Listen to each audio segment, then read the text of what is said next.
Lieber Vater im Himmel, danke, dass wir heute Morgen zusammenkommen können und hier die Linien betrachten können und sehen, wie Satan arbeitet. Herr, ich bitte dich, dass du unter uns bist, dass wir die Dinge verstehen und dass wir sie in unserem Herzen festigen. In Jesu Namen danken wir dir dafür. Amen. Amen.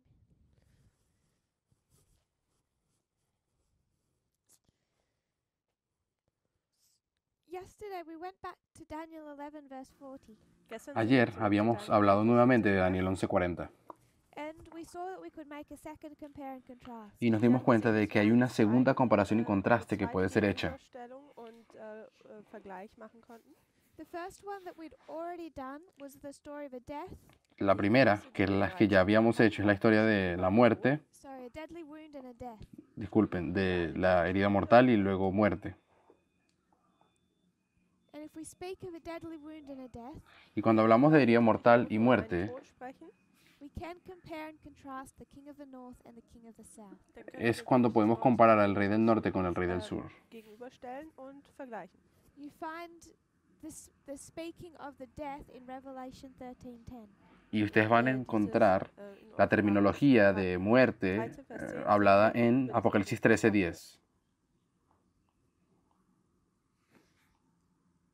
But there's a second part of that verse Pero hay una segunda parte de ese verso which speaks of captivity. que habla de cautiverio o cautividad. And I'm going to include the word scattering. Y yo quiero incluir la palabra dispersión. And if we're talking about a captivity and a scattering, Y cuando estamos hablando de cautividad y dispersión, we said that's something that the king of the south cannot experience. dijimos que es algo que el rey del sur no puede experimentar, Captivity is judgment from your boss.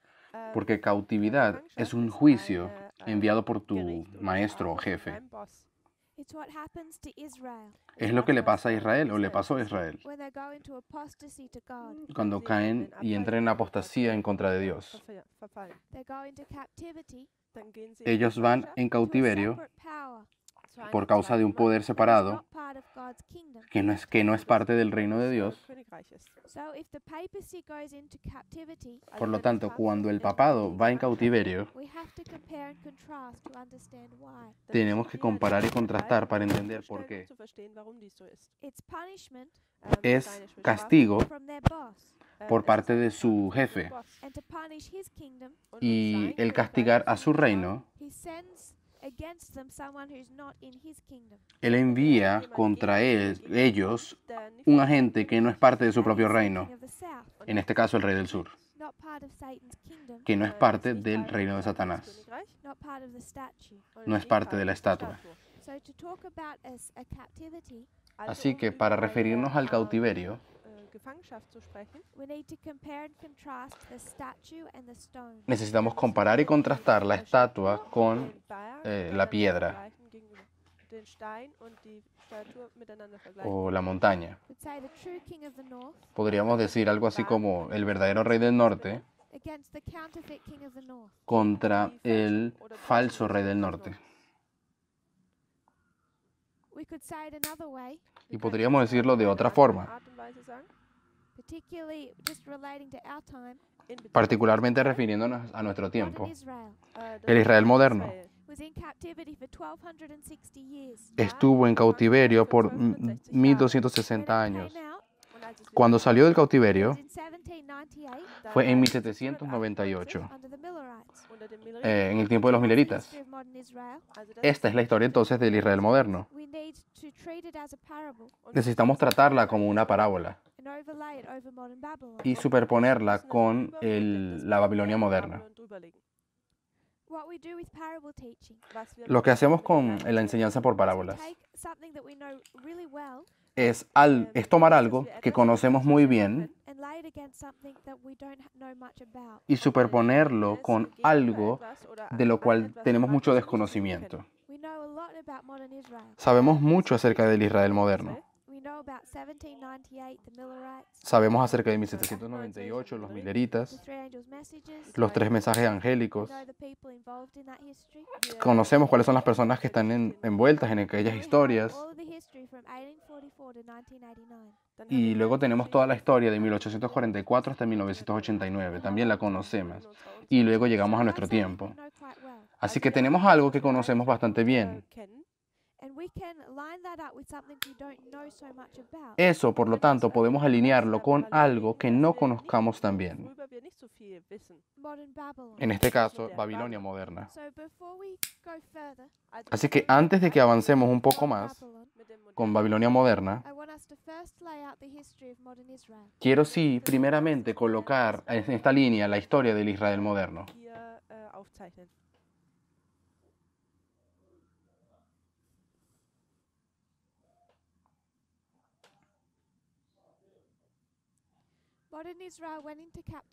El Israel moderno entró en cautiverio en el año 538 por 1260 años.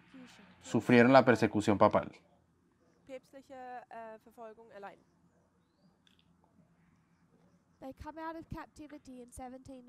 Y salieron de cautiverio en 1798.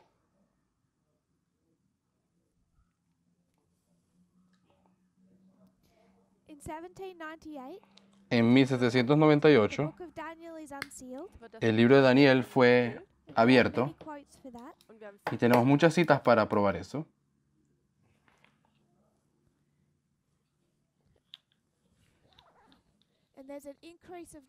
Y luego hubo un aumento del conocimiento. Esto sería Guillermo Miller. Él compró su concordancia o la recibe para estudiar su Biblia en 1798. Solo que él no comenzó a estudiar sino hasta que llegó a 1818. 1816. Del 16 a 1818. Miller estuvo estudiando la Biblia. Descubrió el principio de día por año. Y quiero citar del conflicto de los siglos. Esto sería el conflicto de los siglos. Parece que es el conflicto de los siglos del año 88, que no lo tenemos específicamente en español. Pero es lo mismo que el nuestro, donde dice, Miller le había dedicado 2 años de estudio a la Biblia. Para cuando llegó 1818, él llegó a la conclusión de que Jesús retornaría en más o menos unos 25 años. Así que de 1816 al 18, tenemos el periodo del aumento de conocimiento, donde él recibe todo el mensaje y tiene todo el mensaje encapsulado ya en 1818.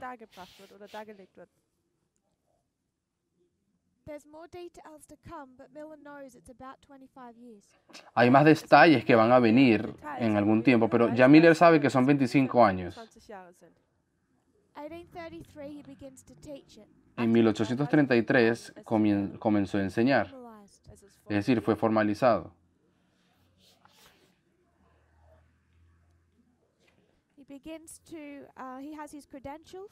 Ahí es cuando recibe sus credenciales con su documento que le permite predicar. Fue formalizado.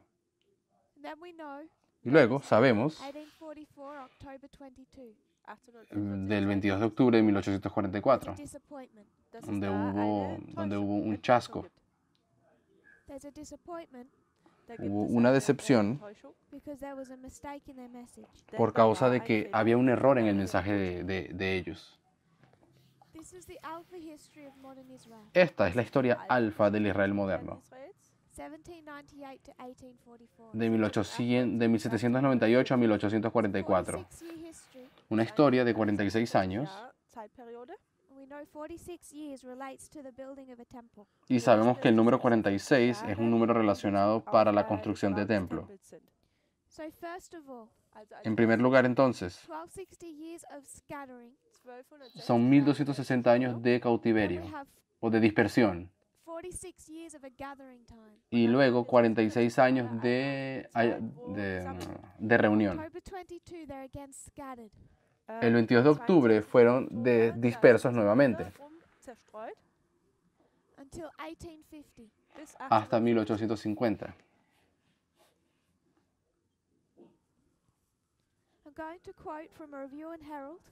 Y voy a citar de una cita, o sea, voy a citar de la Review and Herald del 1 de noviembre de 1850. Párrafo 9. No está en español, pero se puede buscar en la aplicación y se puede traducir. Ella escribe que el 23 de septiembre ella se sentó el 1 de noviembre. Se le mostró el 1 de noviembre de que Dios estaba nuevamente reuniendo a su pueblo.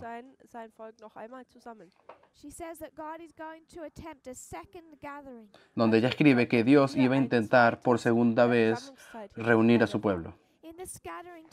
En el tiempo de dispersión, dice ella, Israel fue despedazado. Pero ahora, en el tiempo de reunión, Dios quiere sanar a Israel. Así que, ¿cuándo fue esa primera reunión a la que ella se refiere? De 1798 a 1844. Luego fueron dispersos el 22 de octubre. Y luego ella escribe esto en 1850,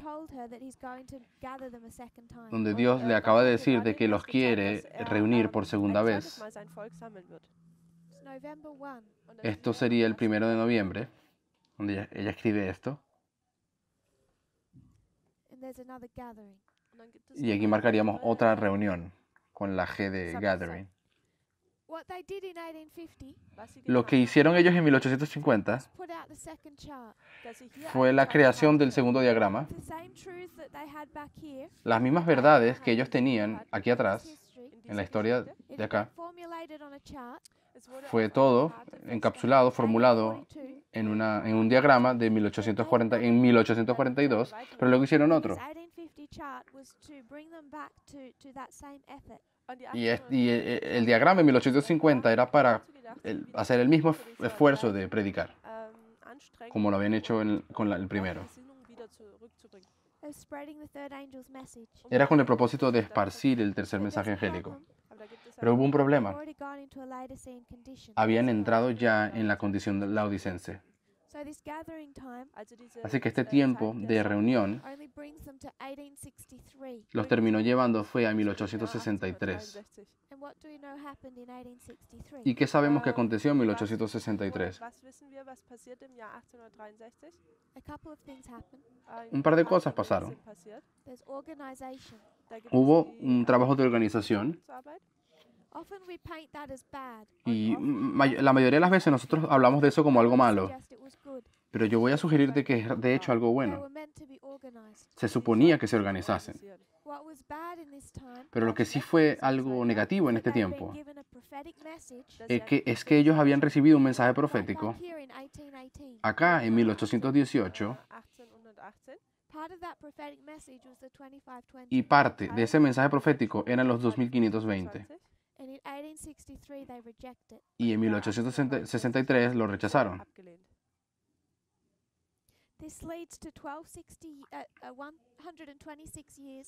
Esto nos llevó a un periodo de 126 años hasta 1989.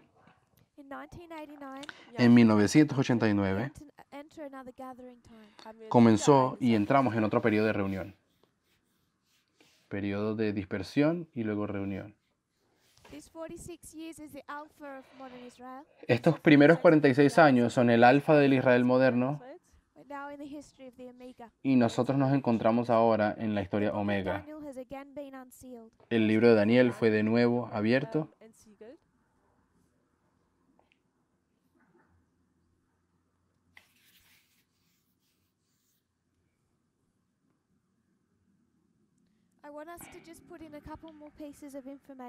Y me gustaría de colocar solo algunas pocas piezas más de información. Guillermo Miller fue levantado en 1798 y su trabajo solamente avanzó hasta cierto punto porque hay una segunda persona que es levantada. Disculpen, el trabajo de William Miller llegó hasta 1844 para luego el levantamiento de otra persona que sería Elena White. Así que Elena White,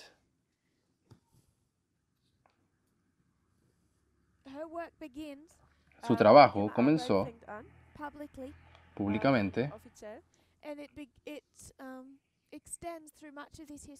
y se extendió por la mayoría de todo este periodo de acá, o por bastante de acá. Hay dos tipos de profetas. William Miller era un tipo de profeta donde él era dirigido por ángeles en el estudio de la inspiración. Y mientras estudiamos, creo que todos podremos aceptar de que cada uno de nosotros puede ser dirigido por Dios. Pero Elena White era diferente. Ella recibía inspiración directa. Es un diferente tipo de profeta. En esta historia tenemos dos tipos de profeta. Y el trabajo público se extendió bastante ampliamente en este tiempo de acá.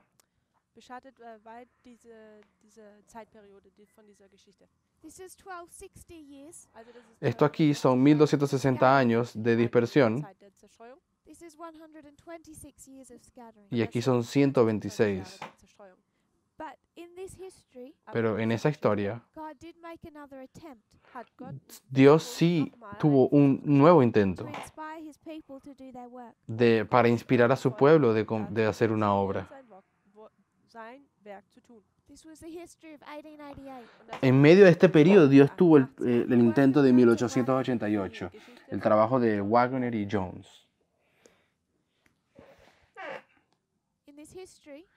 En esta historia de acá, tenemos estas dos personas intentando traer un nuevo mensaje a la conferencia. Pero hay un problema. La iglesia no quiere escuchar ese mensaje. Por lo que en 1888, para enfocarnos solamente en Wagner, por ejemplo, Wagner, él trae el mensaje de la justificación por la fe y fue opuesto por el anciano Butler. Butler era el líder del movimiento o de la iglesia en aquel tiempo. Y él predica el modo tradicional, la visión tradicional que la iglesia ha estado predicando por bastante tiempo. Wagner no era el líder.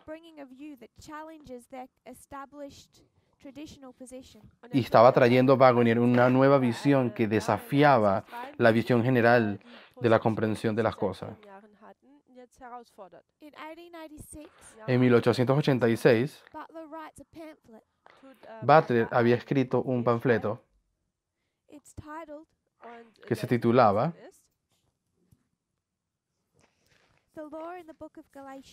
El Señor, la ley en el libro de Gálatas. Lo que hizo Butler aquí es atacar la posición que tenía Butler.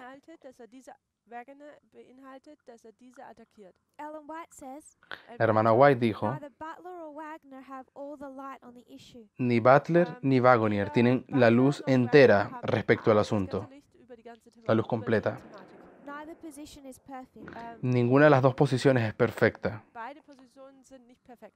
So just so we have a visual representation, Entonces, solamente como para que tengamos una I want us visión, to recognize Ich möchte, dass una ilustración visual, that they both had about half that light. quiero que reconozcan como que si cada uno de ellos tenía la mitad de la luz. Might say each has half of that half light. Es como decir, cada uno tenía una mitad de manche sagen, man hat, dass jeder de verdad, das halbe Licht hat, Half right and half. de luz, halb richtig, es halb decir, falsch. medio correcto y We medio also had errado. another conflict. Hat man einen weiteren Konflikt. Así This que was between Miller, aquí atrás en el chasco también teníamos otro Der conflicto, Leiterstab donde tenemos a Miller, que era el and líder, Samuel Snow. y a Samuel Snow. Snow brought a message Snow había traído un mensaje that Christ was to return October 22. de que Cristo iría a retornar el 22 de octubre. Miller, not just William Miller, but the leadership opposed it. Y no solamente Guillermo Miller, toda la dirigencia se opuso al mensaje de Samuel Snow. haben das nicht angenommen. They wouldn't actually allow it to be printed. Sie haben De hecho, ni siquiera le permitieron, no permitieron que fuese impreso. Samuel Snow had to publish it himself. Samuel Snow tuvo que imprimirlo y publicarlo por su propia cuenta. Beginning of October, some of the leaders began to fall into line. Y para comienzos de octubre es cuando los líderes comienzan algunos a aceptar. Diese Botschaft annahmen. William Miller accepted it could be in October, William Miller Y William Miller lo terminó aceptando en octubre, never actually accepted the position of Snow. aber hat pero de hecho no aceptó al 100% todo lo que Samuel Snow decía. Once he appears to have accepted, und auch Incluso cuando parecía que lo había aceptado, als sie angenommen hatte, he still refused to accept an exact date. hat él todavía se rehusaba a aceptar una fecha exacta. Anzunehmen. And was Snow's prediction correct? Und war die, ¿Y será que la predicción de Snow era correcta? Yes and no. Era sí y no. He said, Also Él dijo, Snow, October 22, Snow decía, el 22 de octubre, 44, Christ is coming back. Jesús va a volver. kommt. He's half right and he's half wrong. Y él tiene la verdad, Halb richtig, está medio correcto y medio errado. October 22 was the right date, Porque el 22 de octubre sí era la fecha correcta, the wrong event. pero era el evento correcto, incorrecto. I just want to place those in that history. Entonces yo quería colocar esas dos cosas en nuestro tiempo, medio correcto y medio errado. So what we're going to do, was wir jetzt Lo que haremos ahora,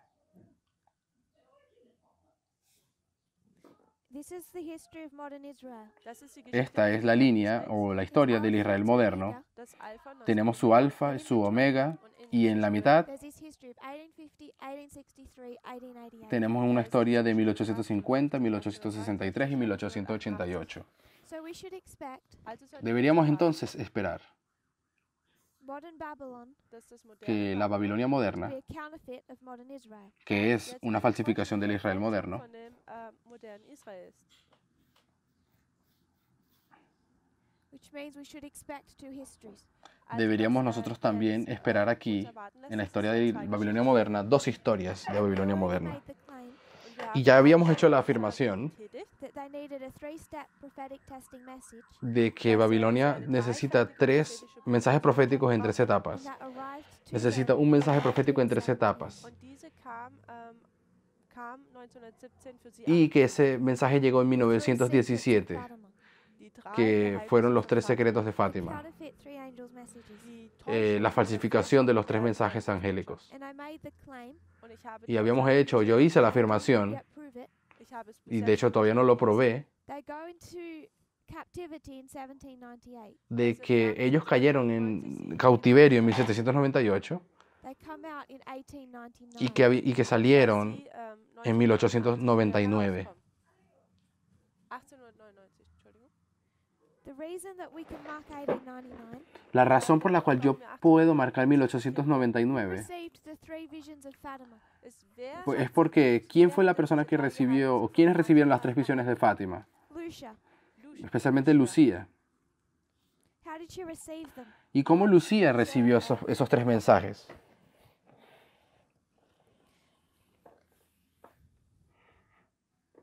By direct inspiration. durch Mediante inspiración directa. durch direkte Inspiration. She was not the new leadership of the Catholic Church that was raised up. Lucía no era la nueva líder de la Iglesia Católica que fue levantada. Die Quiero hacer un punto, de hecho. Cuando falsificas algo, particularmente cuando Satanás falsifica algo, nunca es perfecto. Y es algo que vamos a ver, a notar cada vez que hagamos el estudio. Pero también es uno de los desafíos que hay cuando queremos hablar de la falsificación. Porque ustedes podrán darse cuenta de que la falsificación nunca va a ser exactamente igual en cada detalle. Les doy un ejemplo. 1917, Lucía tenía esos encuentros con María, pero en 1916 ella se encontró con un ángel y se encontró con ese ángel 3 veces. Cuando ella describe esas 3 visitas del ángel en los escritos de Lucía, si consigo recordar correctamente, era algo parecido a como Elena White lo describía en 1844. Ella usa unas expresiones parecidas a las de la hermana White en 1844, donde ella habla de primavera, verano y otoño. Y como sea que ella habló o expresó sus visiones,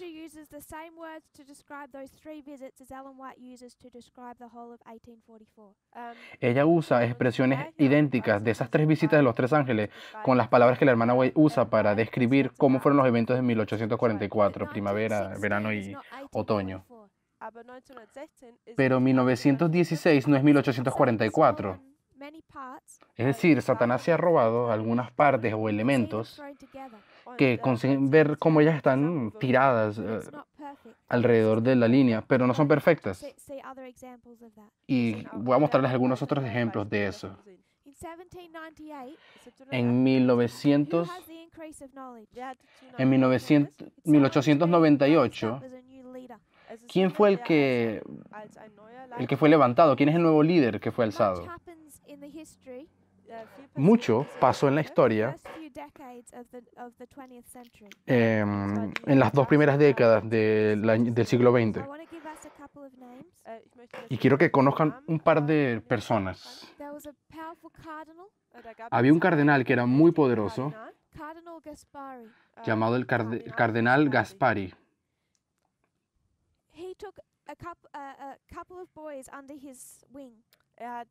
Este cardenal tomó un par de jóvenes para educarlos. Estos 2 jóvenes son personas que unas generaciones antes, voy a mostrarles ahora a otra persona que se llama Marco Antonio Pecelli. Este Marco Antonio Pecelli, él viajó en los 1850 a Roma y esta persona estudió ley canónica. Y este Marco Antonio Pecelli se convirtió en el abogado principal del papado. Y toda su familia dedicaron su vida y trabajaron para el catolicismo. Como muchos otros dedicados católicos, de 1798 a 1899, estas personas veían a la Iglesia Católica como estando en un periodo de cautividad. La familia de esta persona era muy pobre, incluso si no tenían que ser pobres. Hacían eso para mostrar simpatía a la Iglesia Católica.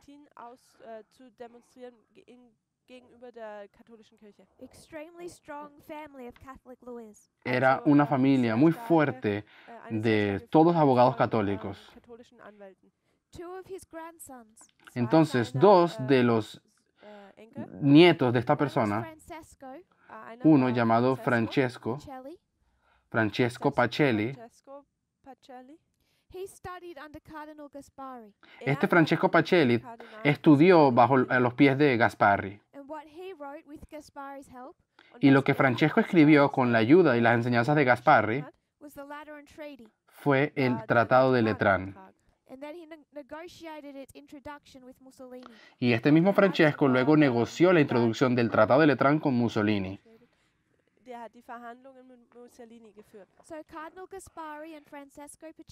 Así que el cardenal Gasparri y Francesco Pacelli, el nieto de Marco Antonio Pacelli, escribieron el Tratado de Letrán que luego fue introducido en el tiempo de Mussolini.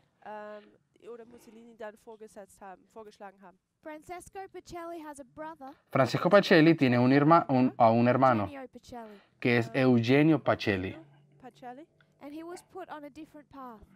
Y Eugenio Pacelli fue dirigido a aprender algo diferente. Él estudió y se dedicó al estudio del código canónico de las leyes.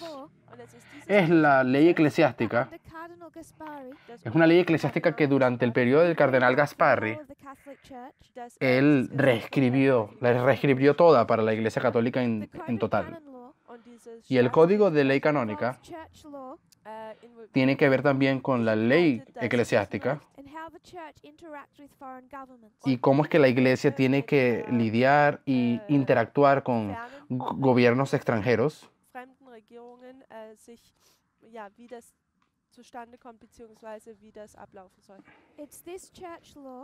Y es esta ley eclesiástica que Eugenio Pacelli negoció con Hitler.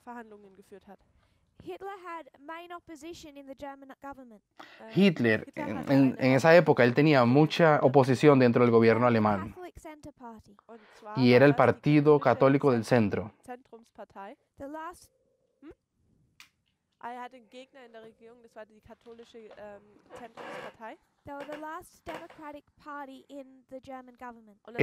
Este partido católico era el último partido demócrata de Alemania en aquella época. Entonces lo que Pacelli hizo fue entrar en un trato con Hitler, donde iban a abolir a ese partido demócrata, le darían todo el poder si Hitler concordaba en firmar esa ley canónica. Y Hitler decidió hacerlo.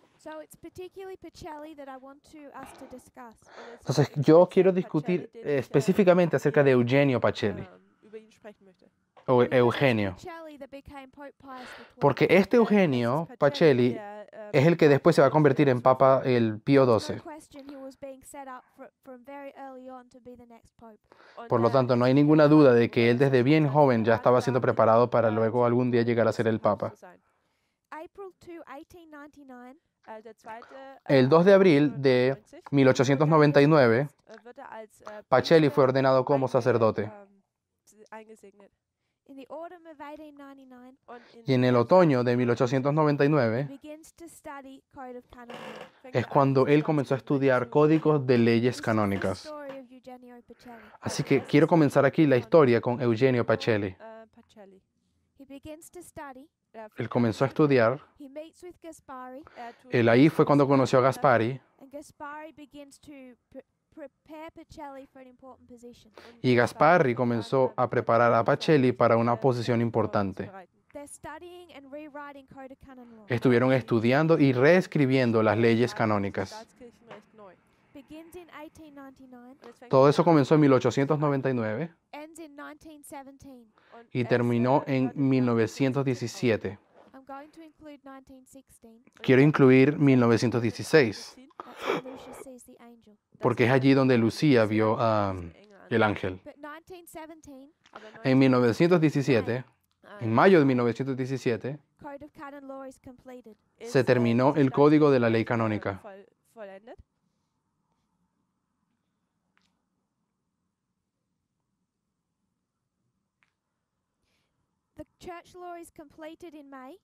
Entonces, esta ley eclesiástica se terminó en mayo. Pocos días después,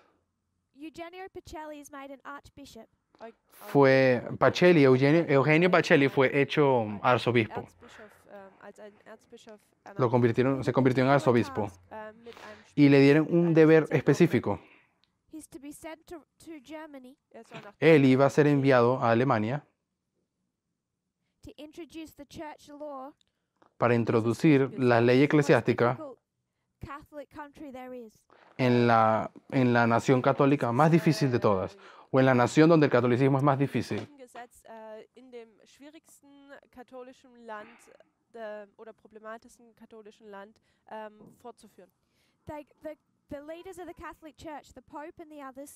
Los líderes de la Iglesia Católica, el Papa y los otros, se reunieron para ungir a Eugenio Pacelli el 13 de mayo de 1917. Esa fecha debería ser importante, pues el 13 de mayo de 1917 fue cuando los 3 niños de Fátima se encontraron con María, por así decirlo. Es la misma fecha que ellos habían ya terminado el código de ley canónica. Ya Pacelli había sido ungido o ordenado como arzobispo para luego enviarlo a Alemania y comenzar las negociaciones con el gobierno alemán. Pacelli en sí mismo, él se vio a sí mismo conectado con Fátima. Entonces lo que ellos tienen son un par de diferentes mensajes. Tienen los 3 mensajes de Fátima y que lo que también necesitan era la reestructuración de la iglesia y así conseguir negociar con los gobiernos de aquel momento. Pacelli negoció con Alemania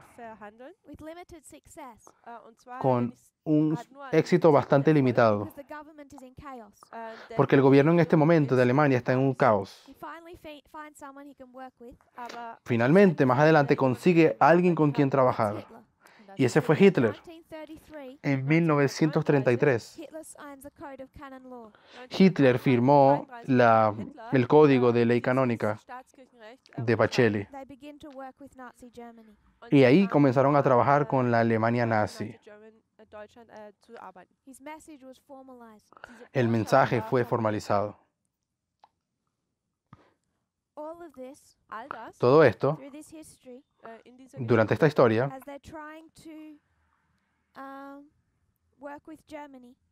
ocurre mientras ellos están tratando de trabajar con Alemania, pero finalmente todo terminó en una falla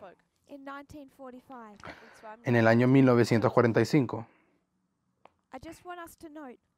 Y quiero que noten aquí, esta es la historia de Lucía. Ella todavía no le había hablado al Papa en 1917, pero más adelante aquí, ella intentó comunicarse con el Papa, pero no la dejaron hablar con él, porque ella no era nadie. Pero el sacerdote que estaba a cargo de ella escribió una carta al Papa y le pidió que dedicara a Rusia. Esas cartas fueron ignoradas, porque el Papa de aquel tiempo había rechazado los mensajes de Fátima. Era algo sobre lo cual ellos no tenían ningún control. Y quiero que sepan también qué es lo que dice eso acerca de la Iglesia Católica. Si eres católico y quisieras ungir a un papa, por unos 600 años, tú no establecerías a un papa que no fuese italiano. De hecho, no escucharías a nadie que no fuese italiano. Tú no escuchas a un pequeño niño de Portugal. Y si nunca has estado en un seminario católico o sermón, las mujeres en los sermones católicos no pueden hablar. Pues solo puedes estar en el monasterio, es lo máximo que puedes hacer si eres mujer. Ellas no tienen ninguna voz. ¿Y por qué entonces, si Satanás quiere darle un mensaje a su iglesia,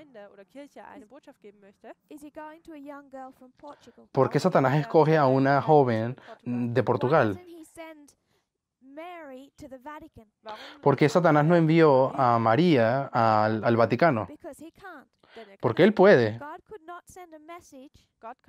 Dios no podía mandar un mensaje a los líderes protestantes. 1989, en 1989, Dios no pudo mandar su mensaje a los pastores de la conferencia. En el nacimiento de Cristo, un ángel fue al templo y no encontró a nadie que pudiera decirle. Tuvo que ir a unos pastores. Satanás también escogió pastores, pastorcillos que estaban fuera de Roma para darles el mensaje. Es decir, él hizo una perfecta falsificación. Es decir, Satanás no podía llevarlo a los líderes, sino a otros. Pues los líderes, y bueno, más adelante los líderes tampoco querían escuchar a esa muchacha, Lucía. Hasta que llegamos al Papa Pío XII. El Papa Pío XII fue el primero en escuchar a Lucía. En 1942, él consagró a Rusia, pero ya había un problema. Sufrieron un chasco y una falla. Primero que nada, él no obedeció sus instrucciones de cómo era que Rusia tenía que ser consagrada. Había ciertas especificaciones que el Papa no siguió. Peor que eso, habían escogido a la bestia incorrecta, porque esa bestia nunca debió haber sido Alemania. La bestia tenía que haber sido los Estados Unidos. Ellos antes sí habían intentado trabajar con los Estados Unidos. Ya tenían incluso algunas victorias o éxitos, pero estaba avanzando muy lentamente. En la Iglesia Católica no encontré ningún lugar donde podamos tener el ejemplo de los dos de ahí arriba. O sea, ese cambio de dirigencia entre Miller y Snow, sino que he encontrado solamente un papa durante todo el proceso. Así que aquí voy a poner al Papa Pío XII. Pero el Papa Pío XII en sí mismo, él está medio incorrecto y medio errado. Porque lo que él está haciendo, él consiguió sí consagrar a Rusia. Intentó derrotar al rey del sur como era que había que hacerlo. Pero ¿cómo lo logró? Lo hizo con la bestia incorrecta. Alemania le falló al Papa.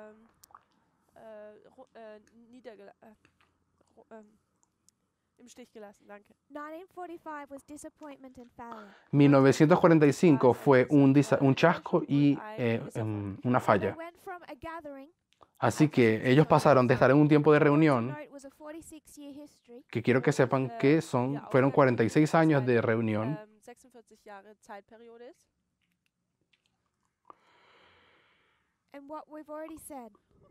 y como ya hemos dicho, solo para recordarnos, esta historia de 1899 a 1945 son dos guerras mundiales.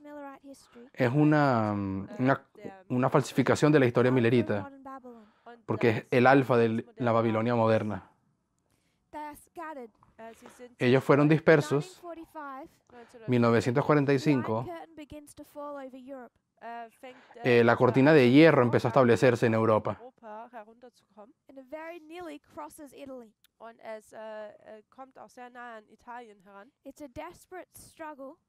Entonces había una guerra desesperada en Italia para evitar que Italia cayese bajo las manos del comunismo.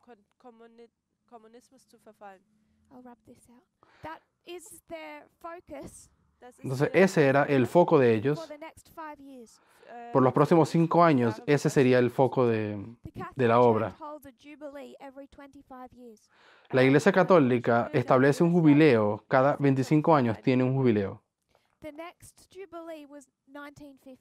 El próximo jubileo era para 1950.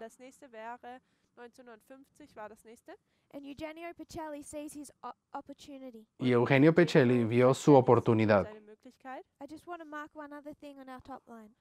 Y me olvidé de colocar un punto aquí, en la línea de arriba. Es una cita que está en inglés del Manuscritos Revelados, volumen 5.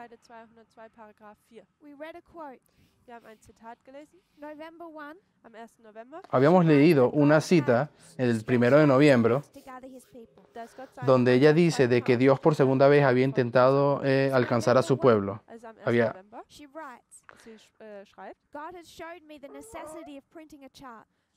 También cerca de esa fecha, del 1 de noviembre, ella también escribió que Dios le mostró que era necesario imprimir un nuevo diagrama para poder colocar las verdades claras en una tabla.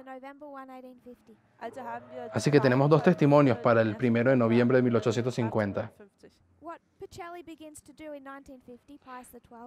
Y lo que el Papa Pío VI o Eugenio Pecelli comenzó a hacer en 1950,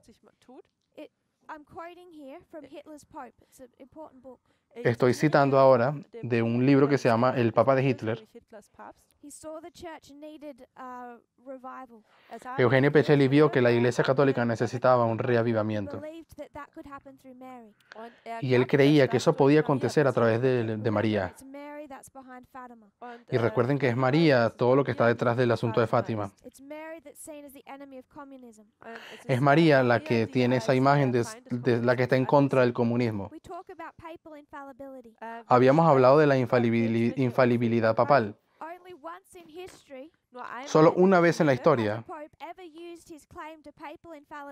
ha un papa usado el reclamo, la afirmación de tener infalibilidad papal para poder cambiar lo que él quiera dentro de la Iglesia Católica. El Papa Juan Pablo II, él intentó escribir un documento que era impopular y muchas personas nuevas no les iba a gustar. Entonces él lo estampó con el sello de infalibilidad papal.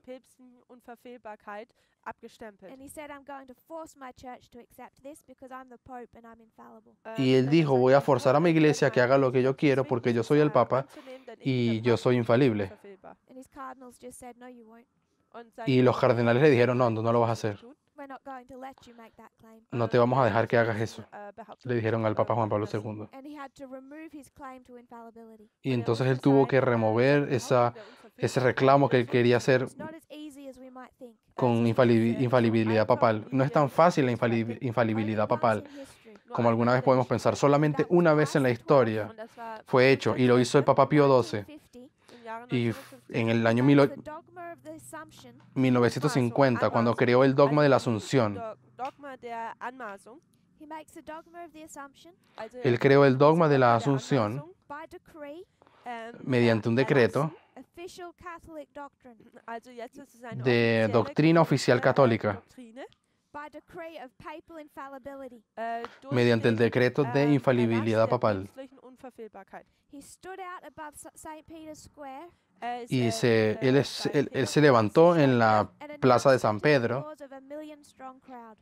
y anunció la nueva ley delante de una inmensa multitud.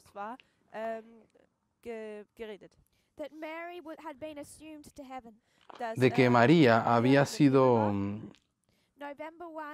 ascendido al cielo. Eso fue el 1 de noviembre de 1950. Y con esta acción, él estaba intentando renovar, traer reavivamiento a la Iglesia Católica. 1952 dedicó Rusia una vez más a María. En esta historia,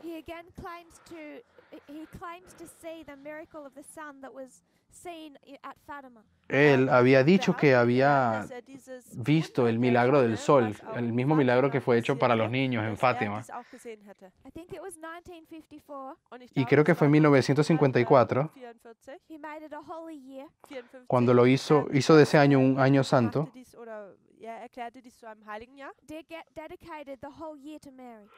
donde él dedicó todo el año 54 a María. En esta historia es cuando tenemos Franco en España. Y Franco dijo, es a María la que vamos a usar para luchar contra el comunismo. Papa Pío XII tenía las mismas ideas e intentaron hacerlo. Pero Eugenio murió en 1958 y en su lugar vino un nuevo papa. Ese papa quería reorganizar la Iglesia Católica. Ese era el Papa Juan XXIII. Lo que hizo Juan XXIII, él introdujo el nuevo Concilio Vaticano, el Concilio Vaticano II,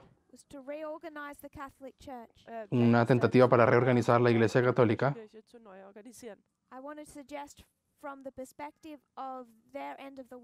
Y quiero sugerir que, según la perspectiva del fin del mundo de la Iglesia de Satanás, lo que ellos querían hacer era algo bueno para ellos. Pero había un problema. En el Concilio Vaticano II, él quería que representantes de otras iglesias estuviesen allí. Y alguien aquí, él particularmente quería que estuviese, era la Iglesia Ortodoxa rusa.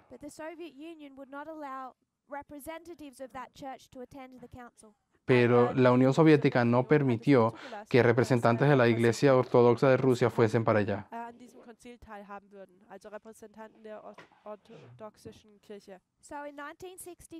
Entonces, en 1962, hubo un encuentro secreto entre representantes de la Unión Soviética y representantes del Papa,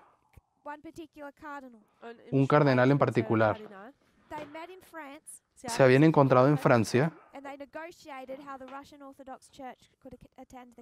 y estaban negociando cómo ellos podían permitir que la Iglesia Ortodoxa pudiese ir al concilio, y llegaron a un acuerdo. La Iglesia Ortodoxa iba a enviar representantes si el Concilio Vaticano II prometía no hacer ningún tipo de condenación en contra del comunismo.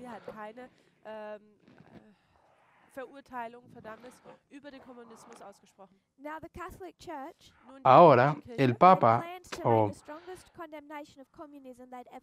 la Iglesia Católica, había dicho que había hecho la condenación más fuerte jamás hecha en contra del comunismo.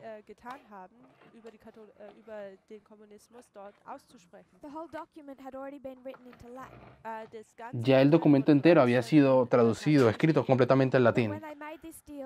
Pero cuando hicieron este trato, esa condenación en contra del comunismo la guardaron en una gaveta y nunca la sacaron porque hicieron un trato con los comunistas. Parte del problema es que tenían a un papa, de hecho una serie de diferentes líderes que no se ocuparon en escuchar al profeta o a la profeta que tenían y rechazaron el mensaje profético de Fátima. Este papa y el siguiente papa, e incluso el que vino después de ellos dos,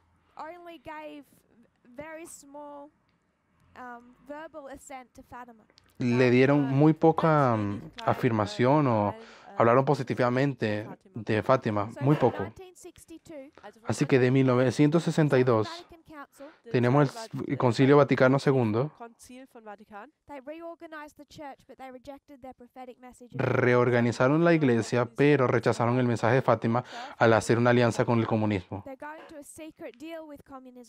Pues entraron en ese tratado secreto con el comunismo, o sea, con el rey del sur. Y lo que Fátima dijo era que tenía que ser destruido el comunismo.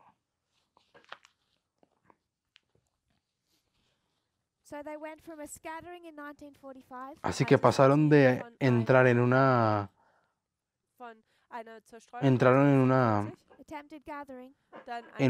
reunión y luego volvieron a entrar en una dispersión en el 62. Dentro de este periodo de dispersión, tenemos que encontrar una tentativa en el medio donde estaban a punto o intentaron completar la obra. Y eso ocurrió en 1989, durante el periodo de Juan Pablo II. Y hay un problema en esta historia.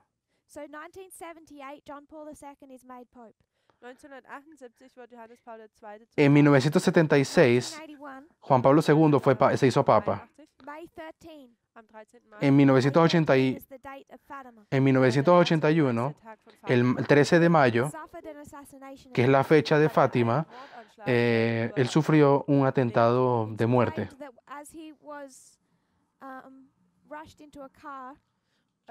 Parece que hubo un atentado mientras él estaba en su carro, el carro papal, y empezó a caerse del carro. Y se dice de que cuando estaba cayendo, él llamaba a María. Y Juan Pablo II reconoció que le ocurrió en la fecha del 13 de mayo. Y él pidió que le trajesen el escrito del tercer secreto de Fátima a la cama de su hospital. Él quería saber por qué le habían disparado el 13 de mayo. La conclusión a la cual llegó era que ellos estaban bajo el juicio de Dios, pues habían fallado en cumplir el mensaje profético. Y tenía que terminar la obra. Entonces él iba a dedicar a Rusia. Y lo hizo. De hecho, lo hizo en 1984 y lo intentó varias veces antes, solamente que Lucía no lo aprobó. Pero en 1984 dedicó a Rusia, y durante todo ese periodo Juan Pablo II estaba trabajando con los Estados Unidos para intentar derrocar al rey del sur. Y podríamos ver esto como que si hubiese sido un éxito. Pero yo quiero sugerir de que fue una falla. Juan Pablo II te dirá de que él sufrió un chasco realmente. Porque ¿qué quería Juan Pablo II? ¿Qué quería Juan Pablo II con la Europa del Este? Él quería que ellos rechazasen el comunismo y que escogiesen al Papa. Escogiesen al Papa como su... Tenían que escoger a la Iglesia Católica como su autoridad, la Europa del Este, comunista. Debió haber sido un reavivamiento masivo, espiritual, a favor del catolicismo. Pero en esta historia, Juan Pablo II enfrentó varios problemas. Juan Pablo II tenía unas visiones muy fuertes, conservadoras. Y cuando cayó la Europa del Este, estas naciones escogieron la democracia y el capitalismo. Juan Pablo II, él había dicho de que el capitalismo era tan malo como lo era el comunismo. Es interesante estudiar la historia después de 1989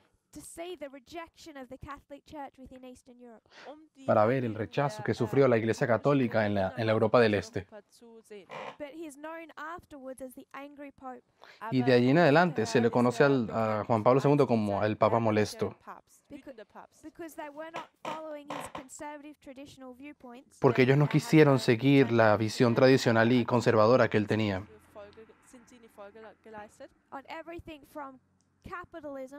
Pasando de los problemas del capitalismo, con el control de nacimiento o natalidad. Así que él escribió todos estos puntos de vista que él tenía, conservadores, en un documento y le puso el sellado de infalibilidad papal, pero sus propios cardenales le dijeron, no te vamos a dejar que hagas eso. Si tú quieres imprimir ese documento que estás haciendo, vas a tener que remover el sello que pusiste de infalibilidad papal.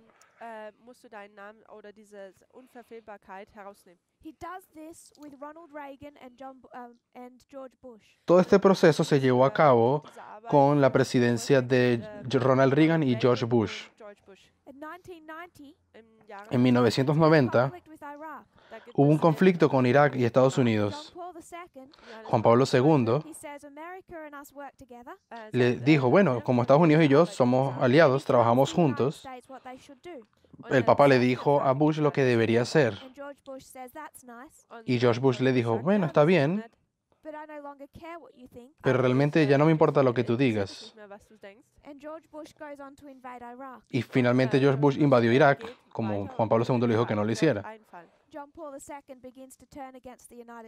De ahí en adelante, Juan Pablo II empezó a trabajar en contra de los Estados Unidos. Tan pronto cuando la Unión Soviética empezó a caer, los Estados Unidos ya no eran ni útiles más para el papado. Ese mismo George Bush fue lo que hizo eso, pero el próximo George Bush, ya en 2003, repitió la misma historia de nuevo. Completamente ignoró el consejo que el Papa le dijo.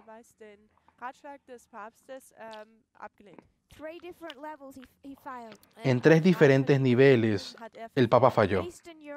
Falló en la Europa del Este, porque del comunismo se lanzaron al capitalismo y no al catolicismo. Y ese no era su plan. Todo terminó siendo tan malo como con el comunismo. Los Estados Unidos dejaron de escuchar al Papa. Esa bestia no le funcionó. Y dentro de su propia iglesia,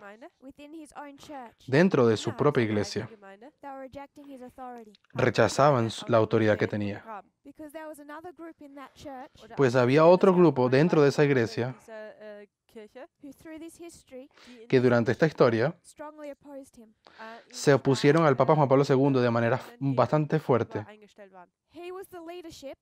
Él era el líder con una visión tradicional y conservadora, así como Butler era el líder con una visión conservadora muy fuerte. Los jesuitas eran liberales. Y estos dos grupos pelearon de tal forma que en 1987 hubo un libro escrito por un asociado bastante cercano de Juan Pablo II, Malachi Martin. Él escribió acerca de los jesuitas y dijo de que ellos habían traicionado a la Iglesia Católica o a la dirigencia católica. Fue un ataque directo a los jesuitas. Así que estos dos grupos lucharon. Y quiero sugerir de que están mitad correcto y mitad errado. Pues los jesuitas tenían la posición correcta respecto a ser liberales. Ese liberalismo que salió del Concilio Vaticano II. Pero Juan Pablo II sí estaba haciendo la obra correcta respecto al hecho de querer implementar los mensajes de Fátima. Así que el Papa tenía mitad del mensaje. 1945 fue una falla. 1989 fue una falla. Ahora ya tenemos un siguiente papa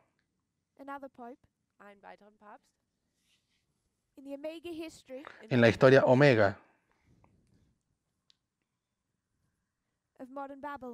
de la Babilonia moderna.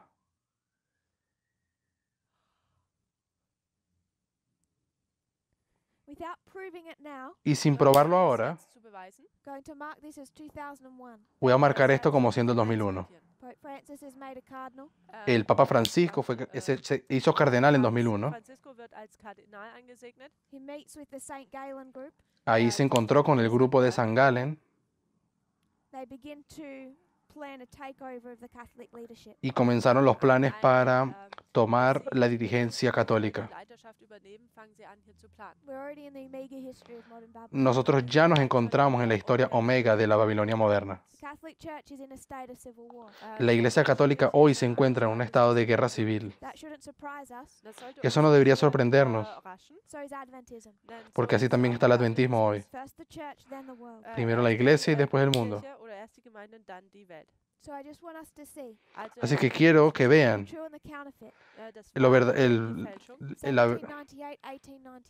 el verdadero y la falsificación. 1899, 1617, 1816, 1818, 1833, 1833, 1844, 1945. 1 de noviembre de 1850, 1 de noviembre de 1950. 1863, 1962. 1886, 1987. Cuando nosotros estudiamos 1989 y el papel del Papa, ellos tuvieron la experiencia de 1888 en ese tiempo. Y ya aquí hemos entrado en una nueva dispensación. Y quiero recordarles, 1945, el final de la Segunda Guerra Mundial. Habíamos alineado esto con Panion. 1945, habíamos visto al rey del sur peleando contra el rey del norte y el rey del sur gana. Panion. El rey del norte vino contra el rey del sur y el rey del norte ganó. Porque 1945 es igual a falla. Panion es igual a un éxito. 1945 ya no va a ser un chasco cuando lleguemos a Panion. Así que en 1844, ¿dónde estuvo nuestro chasco? 1844 fue un chasco porque estaban mitad correcto y mitad errado. 1888 también fue falla porque estaban mitad correcto y mitad errado, siendo paralelo con 1945 y 1989. El Papa Francisco es el primer papa jesuita de la historia del papado.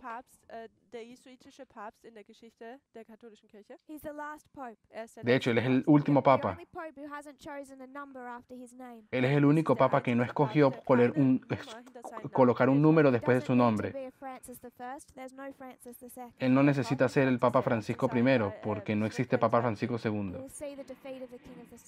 Él va a ver al rey del sur siendo derrotado y a los jesuitas logrando la obra. Panion. ¿Dónde está la falla y el chasco en la época de la historia de la iglesia papal? No va a haber chasco para ellos esta vez, porque hoy nos encontramos en una historia de éxito y también la iglesia de Satanás está en una historia de éxito. Quiero referirme entonces a una cita ahora.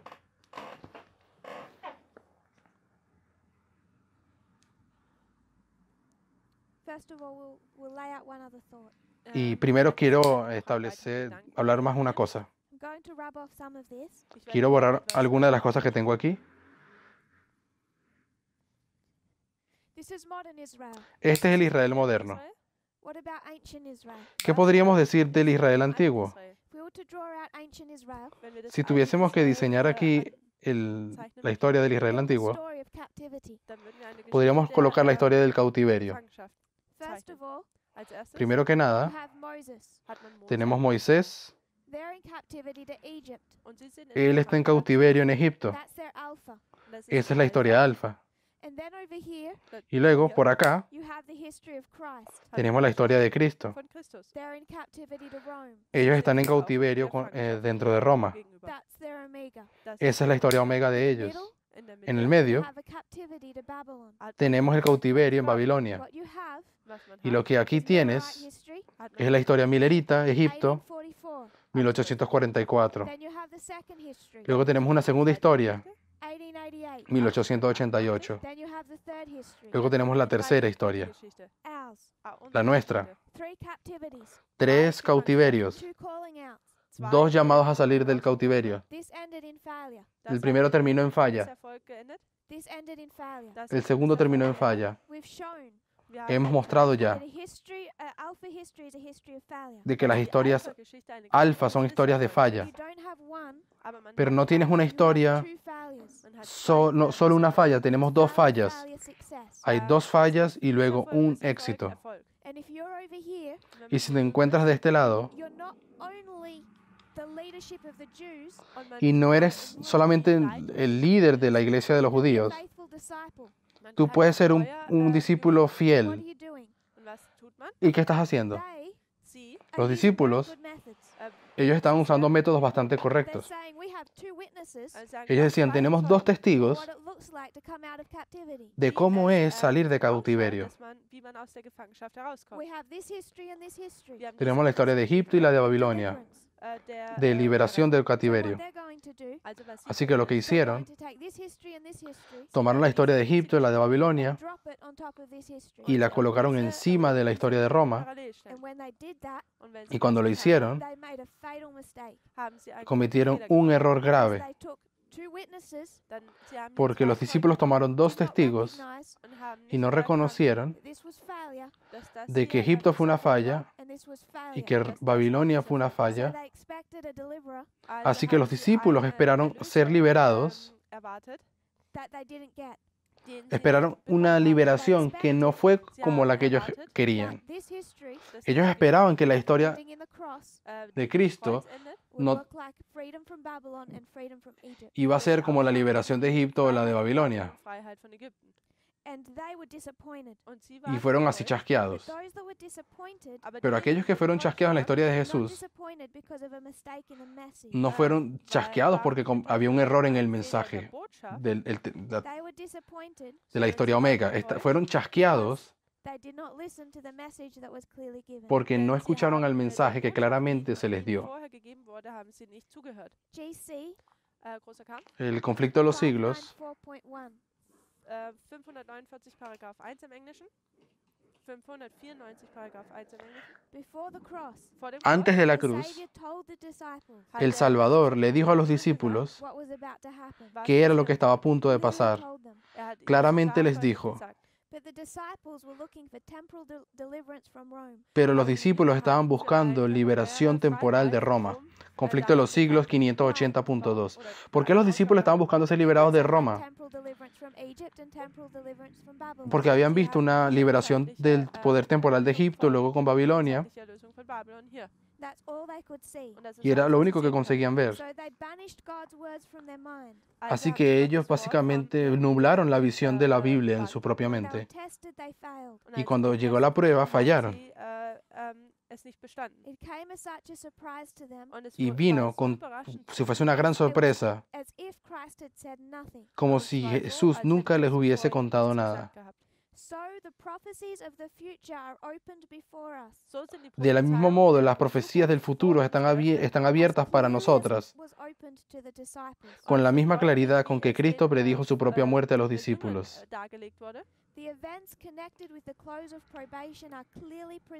Los acontecimientos relacionados con el fin del tiempo de gracia y la preparación para el tiempo de angustia han sido presentados con claridad. Los eventos relacionados con el 9 de noviembre han sido presentados claramente. Pero hay miles de personas que comprenden estas importantes verdades de modo tan incompleto, como si nunca hubiesen sido reveladas. ¿Cuál es el peligro? El mismo peligro en el que los discípulos se encontraron. El peligro de ellos, la cruz, fue un éxito completo, un mensaje perfecto. El peligro era haber tomado las historias de falla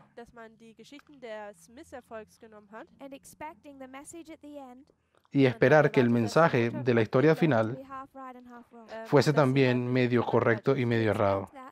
Esperar que eso sea así sería fallar la prueba. Pero eso sería como repetir la historia de los discípulos. 1945 fue una falla, pero Panion es éxito. Así que en esta historia, mostrando aquí el alfa y el omega de la Babilonia moderna, nos muestra y podemos ver al Papa Francisco reestructurando la Iglesia Católica, algo en lo que él se encuentra haciendo actualmente. Tenemos mucho que aprender. Yo diría, tenemos mucho todavía que aprender de cómo es que esta historia de la Iglesia Papal está aconteciendo.